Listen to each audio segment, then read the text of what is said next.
warahmatullahi wabarakatuh. Pada kesempatan malam hari ini, kita kuliah sistem kontrol optimal, tapi materi kita ini adalah materi kontrol sistem dasar ya, atau sistem kontrol biasa, yaitu materi kita observability dan controllability. Ya, materi kita tentang ini. Kenapa kita perlu belajar ini? Jadi, tujuan pembelajaran kita yang pertama adalah kita nanti akan mengubah bentuk state space ke bentuk kanonik yang lain. Jadi ada sekitar 4 bentuk model state space.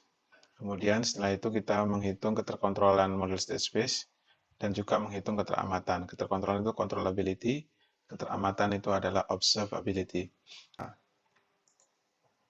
Kemudian, baik sekarang kita coba belajar atau mempelajari tentang canonic model state space. Jadi model state space itu bentuknya macam-macam ya, tidak satu bentuk. Kadang kita menghasilkan bentuk-bentuk yang berbeda begitu ya, tidak satu bentuk. Nah, di antaranya bentuk-bentuk itu adalah pertama, yaitu disebut bentuk canonic keterkendalian atau bentuk canonic controllability canonic. Nah, sekarang bentuk canonic itu didawali dari mana? Awali dari kalau kita melihat fungsi ini, fungsi atau persamaan diferensial. Ini persamaan diferensial standar seperti yang dulu kita lihat, kita pelajari ya. Dengan kita mengetahui ini, dan kita mengetahui fungsi alihnya begini, ini model pertama, model persamaan diferensial ya. Jadi ini adalah model yang pertama, persamaan diferensial. Ini model yang kedua, yaitu model fungsi alih. Nah, ini model seperti ini bisa dibentuk ke dalam model state space dengan kita mengamati nilai-nilai atau parameter ini A1, A2 sampai di sini nanti AN. Ini B0, B1 sampai Bn. Perhatikan pangkatnya N, pangkatnya N. Ini juga begitu, pangkatnya N, pangkatnya N. Nah, dengan mengamati ini kita bisa membentuk namanya controllability canonic form, bentuk kanonik counter keterkendalian. Langsung aja kita bisa langsung mengamati misalkan ini, kita langsung dimasukkan aja. A-nya ditaruh di sini ya. Ini A-nya A min N. Kalau dia order 3 berarti min A3, min A2, min A1. Ini seperti bagaimana yang kita kemarin pelajari. Ya, ini langsung seperti ini sudah bisa. Kemudian adapun matrik B-nya seperti ini 001. Nah, yang berbeda nanti adalah bentuk daripada matriks C-nya. Jadi matriks C-nya ini matriks C-nya seperti ini. Ini matriksnya. Ya, jadi B min AN B0 untuk yang kolom pertama, kolom kedua BN min 1 min A min 1 kalikan B0 dan seterusnya. Jadi ini mungkin dihafal ya, ini seperti ini dihafal. Ini namanya bentuk kanonik keterkendalian. Kemudian ada juga bentuk kanonik keteramatan dengan tetap menggunakan fungsi representasi ini, ya representasi dari bentuk persamaan diferensial dan fungsi alih ini, kita juga bisa melihat bentuk kanonik keteramatan ya. Perhatikan beda antara keterkendalian dengan keteramatan ya. Untuk matrik A-nya itu adalah transpose dari bentuk kanonik ke controllability keterkendalian. Ini ditranspose saja. Yang awalnya baris jadi kolom ya kan. Adapun matrik B-nya yang dulu matrik C ditaruh di matrik B seperti ini. Ya, itu kira-kira bentuk kanonik yang disebut dengan bentuk kanonik keteramatan. Adapun D-nya adalah B0. Ya, ini ya sepertinya ya bisa dihafal ya. Dihafal. Kemudian kita lanjut ke bentuk yang kanonik namanya kanonik diagonal. Oke. Nah, kita lanjutkan ke bentuk kanonik diagonal ya. Bentuk kanonik diagonal ini ketika kita mendapati bahwa kita bisa mendapatkan akar-akar atau polinomial atau pool-pool yang sederhana. Ketika kita mendapatkan pool-pool yang seperti ini, yang sederhana begini, maka kita bisa membentuknya ke dalam bentuk kanonik diagonal. Ya, jika kita bisa mendapatkan seperti ini dengan baik, bisa kita dapatkan ininya akar-akarnya, maka kita bisa menggunakan bentuk kanonik diagonal ya. bentuknya seperti apa. Nah, seperti ini. Yang penting kita tahu akar-akarnya, maka kita buat di sebelah sini tuh akar-akarnya semua tadi, dan yang lain adalah nol, ya. Jadi bentuk diagonal seperti itu. Kemudian enaknya lagi di sini adalah matriknya yang B matriks 1. Adapun matrik di C adalah nilai C. Nilai C itu, nah ini, nilai konstanta daripada, nah, nilai C itu adalah bagian pembilang ya dari setiap akar-akar itu C-nya. Adapun yang menjadi diagonal itu adalah akar-akarnya ya, atau nilai S-nya ini. Ini P, kemudian satunya C. Ya, jadi itu bentuk namanya bentuk diagonal dengan syarat tadi kita bisa mendapatkan akar-akarnya dengan baik. Kalau nggak bisa ya jangan dipaksa ya, pusing nanti malah. Apalagi kalau pangkatnya pangkat 10 misalnya mau nyari akar-akarnya. Kalau pangkatnya polinomialnya pangkat 2 aja mungkin masih bisa dengan rumus kecap ABC. Oke, itu bentuk yang ketiga. Sekarang bentuk yang keempat. Bentuk yang keempat ini juga namanya bentuk canonical Jordan ya, Jordan canonical form. Ini juga bisa kita gunakan, tapi syaratnya sama ya dengan kondisi tadi kita bisa memecahnya menjadi parsial-parsial. Dan yang kedua adalah ada pangkat-pangkat yang lebih dari satu. Jadi misalkan ini S-nya, S plusnya itu bisa pangkatnya ini pangkat 3 ya. Ada yang jadi sama gitu ya. Sama, sehingga kalau dipecah parsial kan dipecah seperti ini, seperti dulu kita belajar. Jadi dipecah, dipecah, dipecah. Nah, kalau kita mendapati kondisi seperti ini, maka kita menggunakan Jordan canonical form atau bentuk canonik Jordan ya. Bedanya dengan yang tadi, itu tidak ada, kalau yang ini kan semuanya tunggal ya, tidak ada yang sama ya, tidak ada yang berpangkat, maksudnya ini tidak ada yang pangkatnya ya. Tapi kalau yang di sini ini ada, ini lihat kan S plus P1 semua S1. Tapi ada pangkat tiganya. Ada ini contohnya ini pangkat 3. Ya, ketika kita pecah fraksial, kita expansion fraction parsial, jadi pecahan parsialnya maka akan di pangkat 3 dulu, pangkat 2 dan pangkat 1. Dan ini menjadikan dia kanoniknya nanti menggunakan kanonik Jordan ya. Bentuknya seperti ini. Ini yang pangkatnya tadi nilainya ada yang berbilang. Maka yang ini yang kayak bentuk diagonal canonical form. Ya, ini bentuk-bentuk kanonik. Jadi dua yang terakhir itu bisa kita lakukan dengan syarat kita bisa mendapatkan akar-akarnya dengan mudah. Oke. Nah, ini ada sebuah contoh ya. Contoh sistem diberikan S plus 3. Nah, ini sekarang coba dapatkanlah representasi state space-nya dalam bentuk controllable, dalam bentuk observable, dan dalam bentuk diagonal. Ya. 0, di sini A2, kemudian di sini 1 adalah minus A1, kan itu. Nah, sekarang tadi soalnya, kalau di soal, maka mana A1, mana A2, ya. Yang A itu adalah yang bawah, yang B adalah yang atas, ya kan gitu.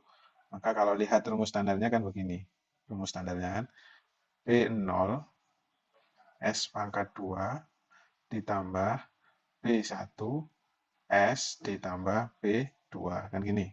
Kalau lihat rumus standarnya dibagi, kemudian ini S2 ditambah A1 S ditambah A2 kan gini.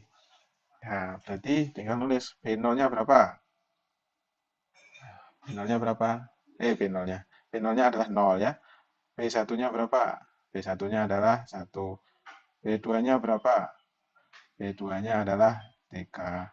Sekarang A1-nya berapa? 3. A2-nya adalah 2. Ya, berarti tinggal kita memasuk-masukkan masing-masing.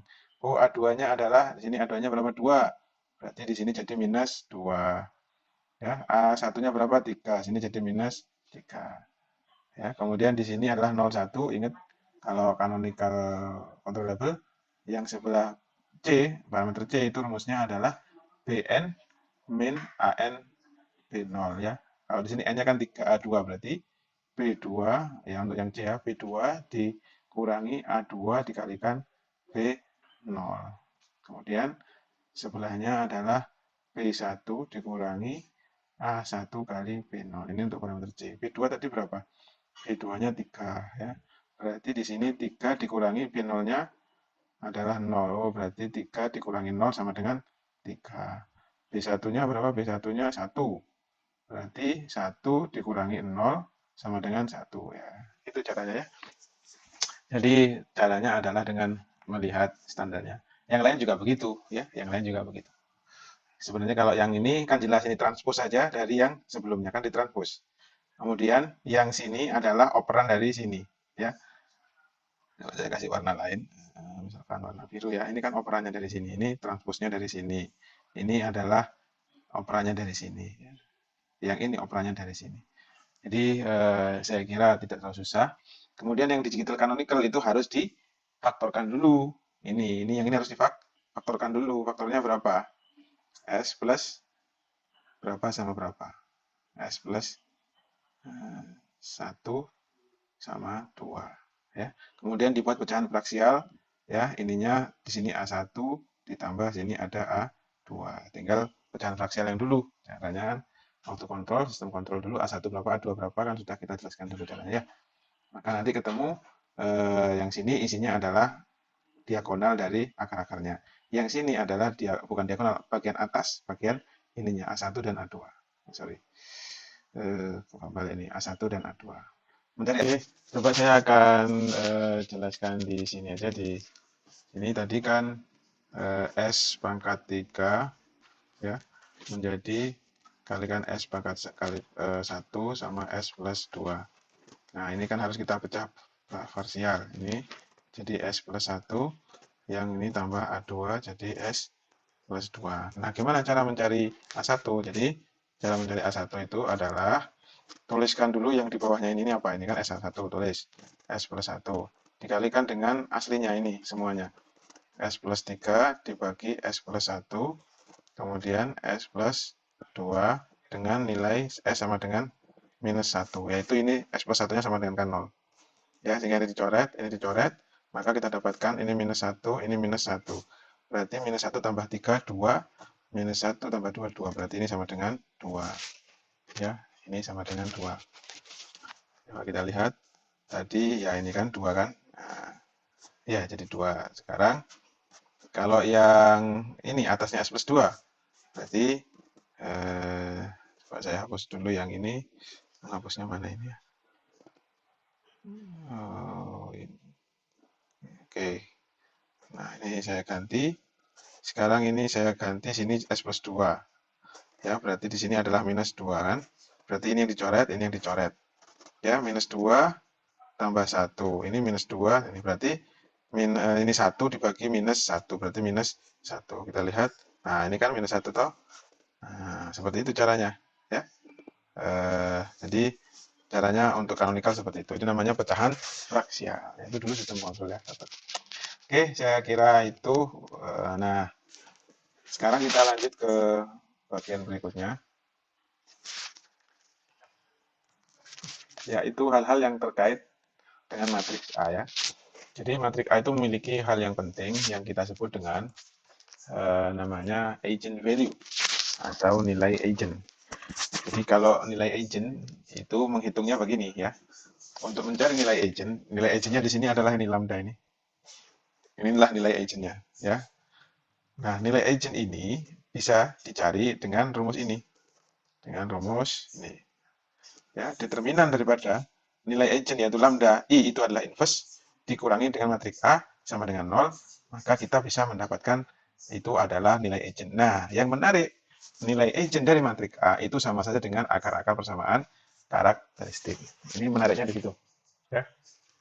Jadi menariknya nilai agentnya adalah akar-akar dari persamaan karakteristik. Itu yang bisa kita pahami seperti itu ya. Jadi nilai agent also called the characteristics roots. Maksudnya apa akar-akar karakteristik? Ya tadi itu kalau ada fungsi alih ya. Ya, dulu kan sudah kita jelaskan ya. Contohnya yang tadi lah S plus 3, di sini S plus 2 dan S plus 1 tadi ya. 1. Berarti minus 2 dan minus 1 itu kan akar-akar dari ini kan. Jadi akar-akar dari ini ya, akar-akar dari ini. Nah, ini dan ini disebut dengan akar-akar persamaan karakteristik atau disebut dengan apa? Tadi itu agent value kalau di matriks A. Ya, ini ada hubungannya. Jadi kalau di fungsi alih mencarinya adalah mencari polnya. Jadi akar-akar persamaan karakteristik itu adalah sama dengan pol. Itu kalau di mana? Kalau di fungsi alih. Kalau di matriks steady state itu akar-akar persamaan karakteristik itu sama dengan eigen value dari matriks A. Jelas ya?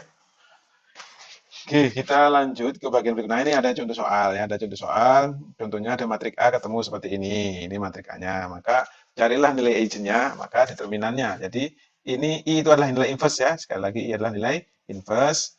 Lambda dikalikan nilai inverse-nya, inverse sorry, identitas dikurangi dengan A, ya, maka didapatkan ini, cari determinannya, maka ketemulah nilai ini persamaannya. Dan kalau ini dicari lambdanya, berarti ada lambda plus 1, lambda plus 2, lambda plus 3, berarti lambdanya minus 1, minus 2, dan minus 3. Nah, ini disebut dengan akar-akar persamaan karakteristik. Itu ya. Ini adalah akar-akar persamaan karakteristik. Itu mungkin untuk yang penting. Nah, sekarang langsung ke controllability dan observability. Ya, controllability and observability. Apa yang dimaksud dengan controllability? Controllability atau keterkendalian. A system is said to be controllable at time t0 if it is possible by means of an unconstrained control factor to transfer the system from any initial state, yaitu pada waktu initial state t0 to any other state in a finite interval of time. Ya, jadi sebuah sistem dikatakan bisa dikontrol pada waktu ke t0. T0 itu berarti saat awal. If it is possible, jika dimungkinkan dengan suatu cara bahwa vektor kontrol yang tidak terbatasi, unconstrained itu, bisa mentransfer sebuah sistem tersebut dari atau bisa memindahkan state suatu sistem, memindahkan sistem tersebut dari kondisi awal T0, X T0, kondisi awal state ya. Jadi ini terkait dengan state ke state yang lain dalam rentang waktu yang terbatas.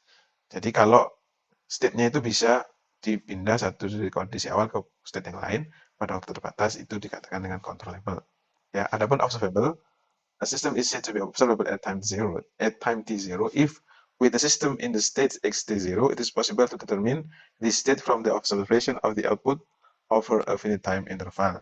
Jadi dikatakan observable jika mungkin untuk menentukan state ini dari pengamatan outputnya pada rentang waktu yang terbatas. Ya, jadi mengamati output untuk menentukan state. Ya, ya, jadi mungkin akan kita lihat dengan detail aja di sini ya. Misalkan ada sebuah sistem waktu kontinu modelnya dalam bentuk state space ya. Ini modelnya jelasnya dalam bentuk state space. X-nya jelas ya, vector state. Jadi kita sudah tahu U-nya adalah sinyal kontrol. Kemudian A-nya adalah matrik daripada state-nya. Besarnya N kali N. Kemudian B-nya adalah matrik dari input, yaitu N dikalikan 1. Dan solusinya bisa diselesaikan dengan mencari persamaan tadi ini di bawah ya. Persamaan ini solusinya ya. Ini namanya matrik transisi. Ini nggak kita jelaskan ya, karena ada di materi sistem kontrol sebenarnya ya. Ini matrik transisi. Ini nilai inisial awalnya ya. Nah, kita tidak akan membahas terlalu detail di sini, langsung aja kita menggunakan racikannya ya. Langsung kita menggunakan racikannya. Sebuah sistem dikatakan controllable, syaratnya adalah kita perlu membuat dulu namanya matrik controllable. Kita harus membuat dulu matriknya. Ya, dibuat dulu matriknya. Sumbernya apa? Sumbernya adalah B dan A. Jadi kolom pertama nilainya B. Diambil dari semua matrik B. Kan matrik B itu N kali 1. Ya, berarti ini N kali 1. AB, perkalian matrik A dengan B. Ya, sampai tergantung ada berapa N. Ada berapa dimensi sampai AN-1 dikalikan B. Ya, sampai AN-1 dikalikan B tergantung dimensinya berapa. Misalkan kalau N-nya itu 2, misal berarti hanya B dan AB saja. Ya, kalau N-nya itu hanya 2. Ya. Kalau N-nya 3 berarti bisa tambah, ini hapus. Ya, A, 2B. Kalau N-nya 3. Ya. Itu mencari, jadi kita harus mencari dulu namanya matrik controllable. Nah, kalau matrik controllable ini memiliki rank N, ya, jadi maksudnya rank N itu apa? Mengandung N vektor kolom yang terbebas satu sama lain secara nonlinear. Kalau matriks ini, matriks ini, matriks ini itu tidak saling bergantung, itu maka dikatakan dia controllable. Atau bisa dilihat dengan melihat ranknya. Ya, kalau ini terpisah-terpisah berarti ini banyaknya adalah sebanyak N. Kolomnya ini akan sebanyak N, ini kolomnya akan sebanyak N. N itu jumlah pangkat tertingginya. Nah, berarti ranknya sama dengan N kalau tidak saling berkaitan. Kalau saling terkaitan, maka yang terkaitan itu akan dianggap satu. Misalkan ini adalah 2 1 di sini kok 4 2 gitu ya. Misalkan oke, misalkan saya kasih angka di sini ya. Ini ada 2 1 ini 4 2 ini 3 1. Nah, perhatikan ini kan saling terkaitan. Ini kan sama ini setengahnya ini atau ini dua kalinya ini kan. Itu berarti saling terkaitan. Itu berarti dia ranknya satu. Atau dia juga singular. Kalau singular dia sudah nggak bisa disebut dengan controllable. Ya ini materi matrik ya, nanti bisa dilihat di Google atau bisa dilihat di buku matriks. Nah, sekarang contoh ini contoh. Ini contoh, ini matrik A-nya ya, ini matrik B-nya. Kita lihat, kita membuat matrik B AB ya, ini matrik controllable-nya. B ini B, AB itu adalah 1 0. Kok bisa? Ini kalikan B ya, perkalian matrik loh ya. Perkalian matrik, ingat ini perkalian matrik. Kalau perkalian matrik berarti ini kali ini ditambah ini kali ini itu yang ini satu ya kan? Satu kali satu tambah 0 berarti satu. Kemudian yang bawahnya itu berarti ini kalikan ini ditambah ini kali ini ya, berarti 0. Nah ini matrik singular, karena apa? Karena determinannya sama dengan 0. Ini ada 0 ini determinannya sama dengan 0, itu matrik singular. Berarti matrik singular sama tadi ranknya dia tidak sama dengan n, atau kalau sudah singular itu sudah pasti dia tidak controllable ya. Jadi bisa melihat dari singularity, bisa melihat dari tadi ranknya ya. Oke, kita ada pertanyaan? Ini contoh yang lain ya. Contoh yang lain. Nah, ini ada sebuah soal, ini seperti ini ya. Nah, kalau soalnya begini gimana ya? Soalnya dalam bentuk fungsi alih. Ini kan fungsi alih ini. Fungsi alih. Disuruh mencari controllability dan observability ya. Maka yang harus dilakukan apa? Harus dikonvert dulu ke bentuk state space. State space dulu. Bisa mengkonversi ya. Dari sini ke sini kan tadi sudah mau pakai metode apa ya? Pakai metode yang canonical boleh. Apa kok canonical? Controllable canonical, observable canonical ya. Jadi sampean kalikan dulu yang ini juga, ini adalah untuk A, ini adalah untuk B, maka nanti bisa didapatkan berapa matrik A ini ya. Jadi makanya penting untuk mempelajari canonical tadi agar bisa mengkonversi dari sini ke sini ya. Nah, kalau dilihat maka matrik controllable-nya bisa dilihat B-nya sudah 1,1, AB-nya ternyata 1,1. Ini tadi jelas, ini ranknya kurang dari 2. Ini kan mestinya kalau ranknya 2 sejumlah dengan kolomnya, maka dia controllable. Nah, ini ranknya kurang dari kenapa? Ini ada yang nggak independen, ini sama. Jadi ranknya kurang dari 2 atau bisa dikatakan 1,1. Ya, the rank of the metric is 1. Ini maka disebut dengan tidak controllable, ya, completely not state controllable. Ada pertanyaan? Jadi sekarang ada namanya output controllable. Yang tadi itu state yang terkontrol ya, yang tadi itu state-nya. Adapun kalau outputnya bagaimana? Intinya kita membuat matrik controllability ya. Kalau tadi hanya A saja yang dipakai. Ya, nah kalau sekarang ini ada C-nya masuk dan ada D juga. Nah ini ya, perhatikan C-nya tadi adalah matriknya berapa kali berapa. C-nya matriknya M kali N ya. C-nya matriknya M kali N. B-nya matriknya berapa? B-nya matriknya N dikalikan R. Nah, ini kalikan N kali R. Berarti nanti jadi endingnya M kali R. Ya, M kali R, M kali R ya. Nanti ini CAB, CA kuadrat B, A pangkat 2B, dan seterusnya di sini ada D terakhir. Jadi, dikatakan di sini, it is completely output controllable if and only if the M kali XM satu matrik memiliki rank M. Ya, jadi ini matrik ini yang panjang ini, ranknya nanti M. Berarti sejumlah dengan M. M itu kalau kita lihat di sini sama dengan apa? Oh, M itu sama dengan jumlah kolom daripada C. Ya. Jumlah kolom daripada C. Karena ini yang dihitung adalah output. Ya, jadi tergantung jumlah kolom daripada C-nya, maka ranknya M. Ya. Tadi sama kasusnya. Intinya apa? Tinggal ngitung aja. Hitung, kemudian dilihat ada nggak independensi satu dengan yang lain, atau cek dulu singularity-nya ya. Kalau singularity kan menghitung dulu determinannya.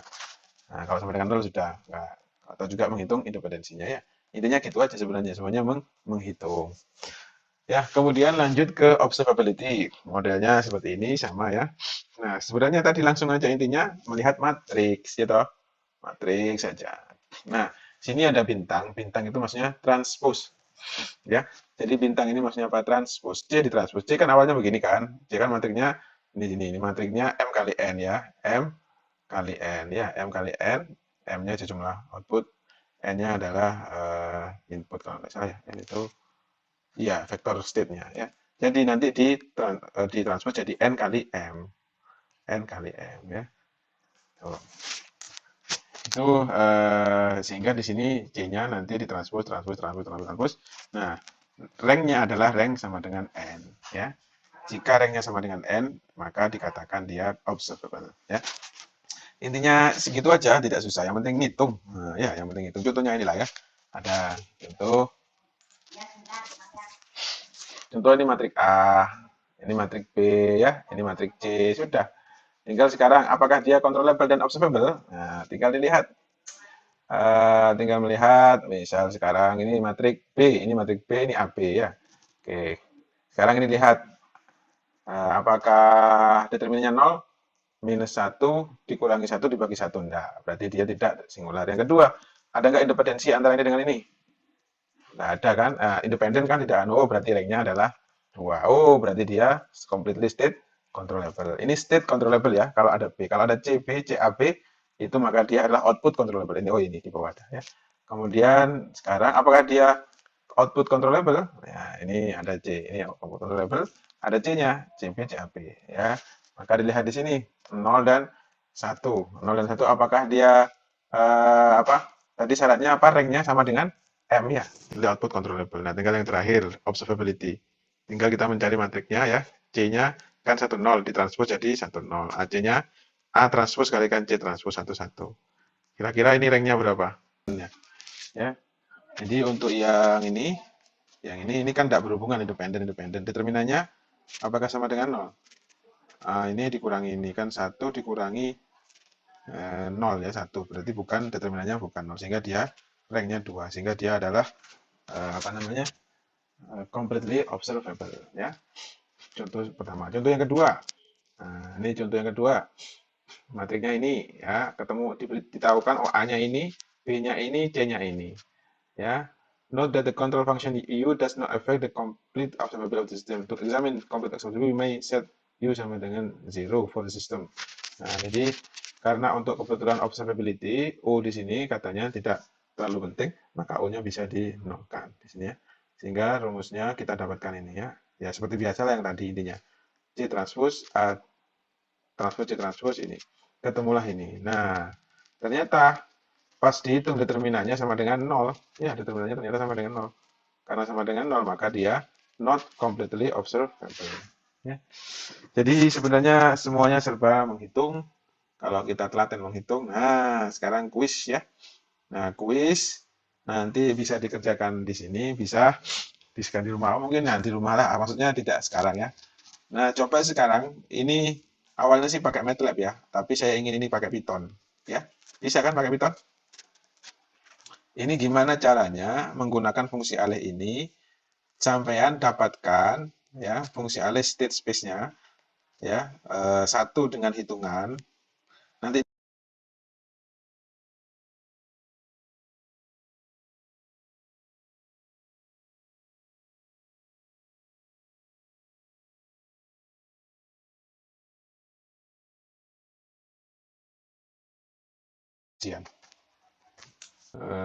mencari respon unit step-nya yang menggunakan Python juga.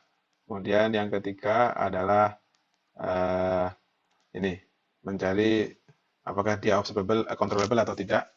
Oke, saya tambah ya. Apakah dia controllable, kemudian apakah juga observable, apa juga output controllable ya. Jadi ketiganya ya. Oke, bisa dipahami ya. Saya kira mungkin itu saja kuliah kita hari ini.